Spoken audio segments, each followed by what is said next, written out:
ఆనందంగా జరుపుకుంటున్నారు.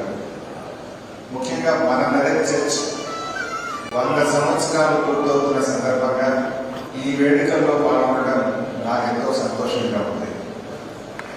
మరి ఆ రోజుల్లో 100 సంవత్సరాల క్రితం వారు ఈ ప్రాంత ప్రజలు కరువు కాటకాలతో బాధపడతా ఉంటే ప్రజలందరినీ కూడా కాపాడాలని, ప్రజలకు ఉపాధి కలిగించాలని వ్యాసన్ ప్రభు గారు 1914 నుంచి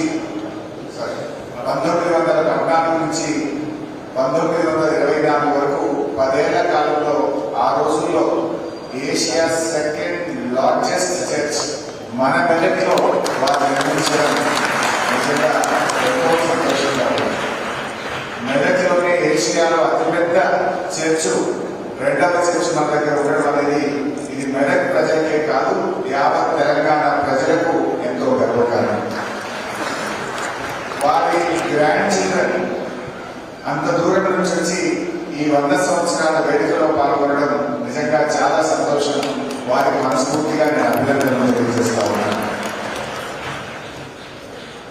మరి ఈ క్రిస్మస్ పండుగను గౌరవ తెలంగాణ తొలి ముఖ్యమంత్రి చంద్రశేఖరరావు గారు అధికారిక పండుగగా, రాష్ట్ర పండుగగా జరిపిన ఘనత కేసీఆర్ గారికి దక్కుతుంది.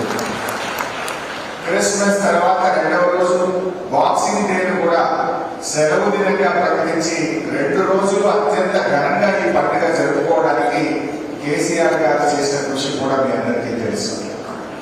అదేవిధంగా కేసీఆర్ గారు క్రిస్మస్ కానుక కూడా ప్రతి సంవత్సరం విధిగా అందించి మా క్రైస్తవ సోదర సోదరి మనందరినీ కూడా ఎంతో సంతోషంగా ఉంచారు.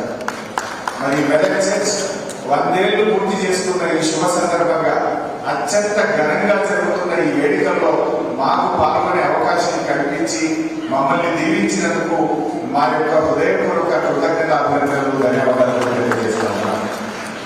యేసు ప్రభు శాంతి, ప్రేమ, దయాగుణం, క్షమాగుణం కలిగినటువంటి వ్యక్తి.